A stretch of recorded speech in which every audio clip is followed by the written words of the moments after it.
आज के मुख्य समाचार। कोरोना गाइडलाइन का उल्लंघन करा तो होगा केस दर्ज। भाजपा सांसद की भविष्यवाणी, मोदी यूपी में राष्ट्रपति शासन लगा सकते। पति ने अवैध संबंध के शक में की पत्नी की हत्या, खुद भी गोली मार ली। भाजपा के सांसद वरुण गांधी की मुश्किलें बढ़ती नजर आ रही। महाराष्ट्र सरकार ने 5 से अधिक लोगों पर रात 9 से सुबह 6 बजे तक लगा दी रोक। मुंबई, महाराष्ट्र में पिंपरी चिंचवाड़ के नगर आयुक्त ने क्रिसमस तथा नववर्ष के जश्न को लेकर एक नया आदेश जारी किया है। इस आदेश में बताया गया है कि कोई भी शख्स कोरोना पर प्रदेश सरकार के गाइडलाइन का उल्लंघन करते हुए पाया जाएगा तो उस पर आईपीसी की धारा 188 के तहत मुकदमा दर्ज होगा। 1897 के महामारी कानून के सेक्शन 3 में इस बात के बारे में बताया गया है कि यदि कोई सरकारी प्रोटोकॉल को तोड़ता है तो उसे आईपीसी की धारा 188 के तहत दंडित किया जा सकता है। वहीं महाराष्ट्र सरकार ने क्रिसमस के आने वाले त्योहार के लिए बृहस्पतिवार को नए निर्देश जारी किए। सरकार ने सभी कोरोना नियमों का पालन करते हुए और धार्मिक स्थलों के भीतर तथा बाहर दोनों स्थान भीड़ से बचते हुए क्रिसमस के चलते साधारण कार्यक्रम करने की अनुमति दी है। 24-25 दिसंबर की मध्यरात्रि में चर्च जाने वाले व्यक्तियों को सभी चर्चों की 50% क्षमता तक ही मंजूरी होगी, जिसमें sanitisation, face mask, physical distancing अनिवार्य होगी। वही कार्यक्रम के चलते गायक मंडली को पर्याप्त दूरी बनाए रखने के साथ ही अलग अलग माइक इस्तेमाल करने की सलाह दी गई है। जबकि स्वच्छता सुनिश्चित करने के लिए चर्चों के बाहर किसी भी स्टॉल तथा दुकानों की इजाजत नहीं होगी। बड़ी भीड़ को आकर्षित करने वाले किसी भी बड़े कार्यक्रम, जुलूस, रैलियों, आतिशबाजी या अन्य समारोहों को कहीं भी मंजूरी नहीं दी जाएगी तथा सभी से स्थानीय नागरिक निकायों या जिला अफसरों द्वारा जारी किए गए दिशा निर्देशों का पालन करने की अपेक्षा की गई है। मुंबई, भाजपा के राज्यसभा सांसद सुब्रमण्यम स्वामी ने अगले साल फरवरी में होने वाले उत्तर प्रदेश विधानसभा चुनाव को स्थगित करने का संकेत दिया है। उन्होंने यह भी भविष्यवाणी की थी कि केंद्र की नरेंद्र मोदी सरकार उत्तर प्रदेश में राष्ट्रपति शासन लगा सकती है। सुब्रमण्यम स्वामी के मुताबिक उत्तर प्रदेश विधानसभा चुनाव 2022 अगले साल सितंबर तक के लिए टाले जा सकते हैं। 24 दिसंबर को किए अपने एक ट्वीट में सुब्रमण्यम स्वामी ने लिखा, ओमिक्रॉन को लेकर लॉकडाउन और यूपी में राष्ट्रपति शासन के तहत सितंबर तक यूपी चुनाव स्थगित करने के फैसले से बिल्कुल भी आश्चर्यचकित न हूं। जो इस साल की शुरुआत में सीधे नहीं किया जा सकता था, वह अगले साल की शुरुआत में परोक्ष रूप से किया जा सकता है।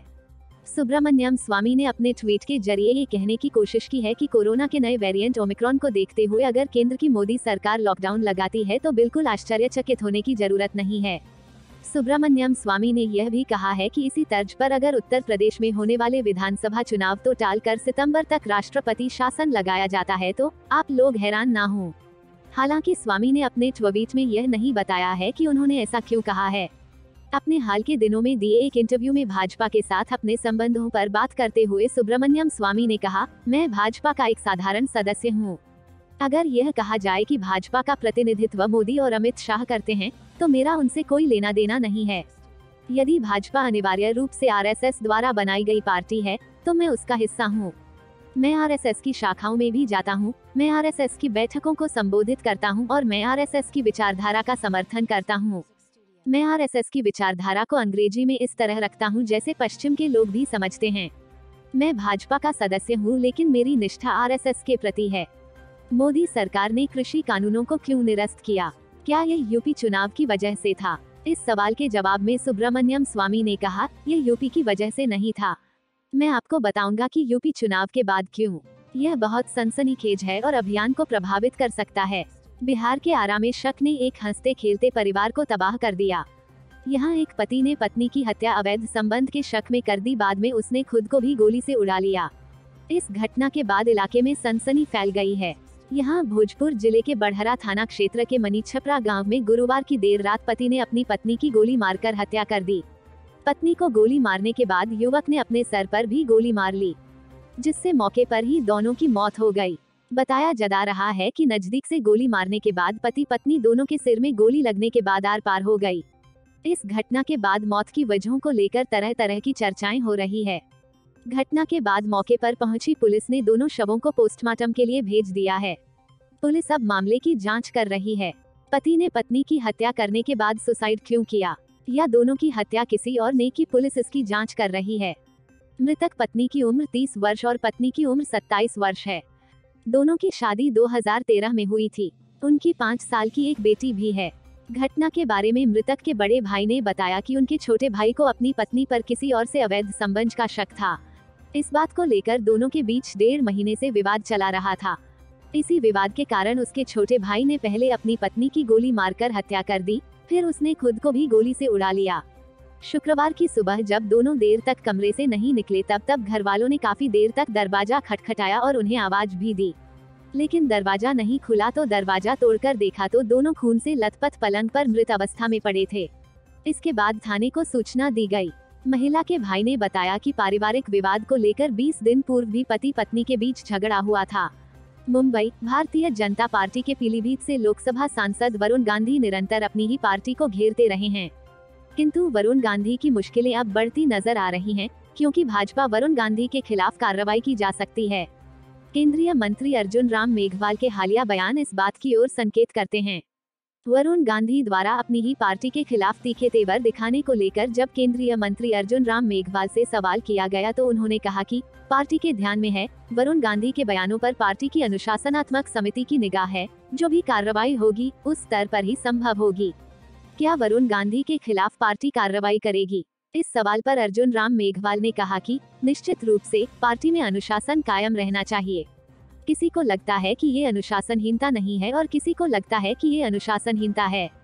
इन सबके मद्देनजर अनुशासनात्मक समिति बनी है। बता दें कि हाल के दिनों में वरुण गांधी अपनी ही सरकार की नीतियों का पुरजोर विरोध करते नजर आए हैं। लखीमपुर खीरी हिंसा के बाद वरुण गांधी ने एक वीडियो साझा करते हुए दोषियों के खिलाफ कार्रवाई करने की मांग की थी।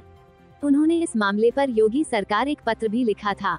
वरुण गांधी किसानों की मांगों के समर्थन में अपनी सरकार पर सवाल खड़े करते रहे हैं। पिछले दिनों एमएसपी गांधी कानून के मुद्दे पर भी वे किसानों के साथ खड़े हुए थे। मुंबई, कोविड-19 के मामले बढ़ने के बीच महाराष्ट्र सरकार ने रात्रि 9 बजे से सुबह 6 बजे तक सार्वजनिक स्थानों पर 5 से अधिक लोगों के जमा होने पर शुक्रवार को रोक लगा दी। क्रिसमस से पहले जारी नए दिशा निर्देश आधी रात से प्रभाव में आएंगे। शुक्रवार देर शाम एक आधिकारिक विज्ञप्ति में यह जानकारी दी गई। राज्य में शुक्रवार को कोरोना वायरस संक्रमण के 1410 नए मामले सामने आए, जिनमें 20 मामले ओमिक्रॉन स्वरूप के संक्रमण के हैं। कोविड-19 के दैनिक मामलों की संख्या बृहस्पतिवार की तुलना में 200 से अधिक हो गई। दिशानिर्देशों के अनुसार महाराष्ट्र में बंद परिसरों में विवाह समारोहों में 100 से अधिक लोग शामिल नहीं हो सकते। वहीं खुले स्थानों पर समारोहों में शामिल होने वाले लोगों की संख्या 250 से अधिक या कुल क्षमता की 25% से अधिक नहीं होगी। सामाजिक, राजनीतिक या धार्मिक कार्यक्रमों को छोड़कर अन्य समारोहों में ऐसे बंद परिसरों में भाग लेने वालों की संख्या कुल क्षमता की 50% से अधिक नहीं होनी चाहिए। जहां सीटें फिक्स हैं, जहां बैठने की सीटें फिक्स नहीं हैं, वहां भाग लेने वालों की संख्या 25% से अधिक नहीं होगी। खेल आयोजनों में लोगों की संख्या समारोह स्थल की क्षमता से 25% से अधिक नहीं हो सकती। दिशानिर्देशों के अनुसार रेस्तरां, जिम्नेजियम, सिनेमाघरों और स्पा को 50% क्षमता के साथ परिचालन करते रहने की अनुमति है। Bureau report, Mumbai.